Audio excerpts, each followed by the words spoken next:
Hey, what's going on? It's Max here. We're back. Took a week off because we had a gathering at Tiffany and Haley's house. It was a blast. If you missed it, we miss you. I can't wait until we are all back together again, meeting weekly. Until then, we're online, looking through 1 Peter, a verse or two at a time. Today, we are looking at one verse, 1 Peter chapter 1, verse 22. Remember, you can take notes as you are listening, as you are reading along. Send me those notes, and I will reward you for it.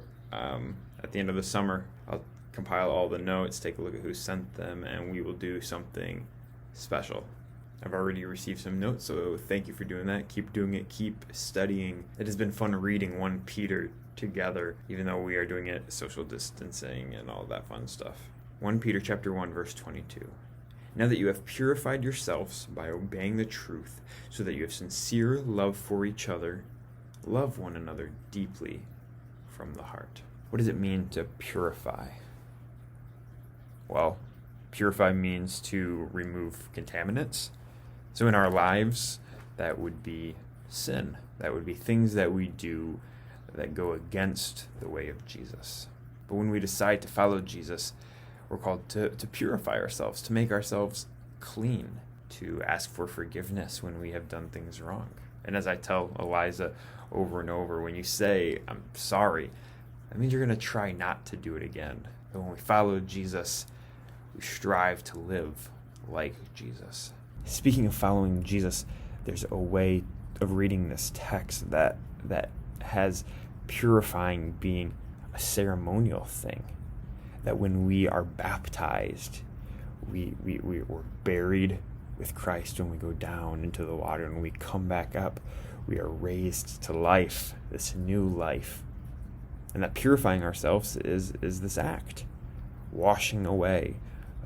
When we follow Jesus, we get baptized. That's one of the things that he instructs his followers to do. So if you weren't baptized as a baby, and you are following Jesus, and Jesus is Lord or master of your life, let's talk. That is a way of showing our community that you are committed, that you are following the way of Jesus. So what happens when we purify ourselves? We become more like Jesus. We become more like the person we are trying to follow. Jesus is love. Love for the other, not just people who are like us, but people who are different from us, even our enemies. And so Peter here is saying that we have sincere love for each other, that we love one another deeply from the heart, that this is a true and honest love, not this romantic love, not, ooh, I have a crush on that person, but a love that is like Jesus' love. Again, a love that sees the other as valuable, as someone who is worthy of love, be treated rightly. Man, that's a challenge for us today. To have this genuine love. You know, we throw around the word love a lot, and it's kind of used not to its full potential. But I wonder what it would look like for us as we continue through the summer to show love, kindness to those around us. For me personally, it's finding a way to still love the person who's going the wrong way at Meijer.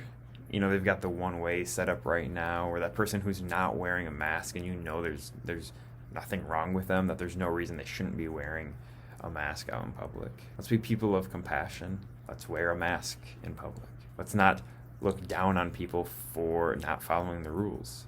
Let's love them anyway. It's a good reminder for this week, that we purify ourselves, that we seek to be more like Jesus, and that we love each other from the heart. That's all I have for today. Peace.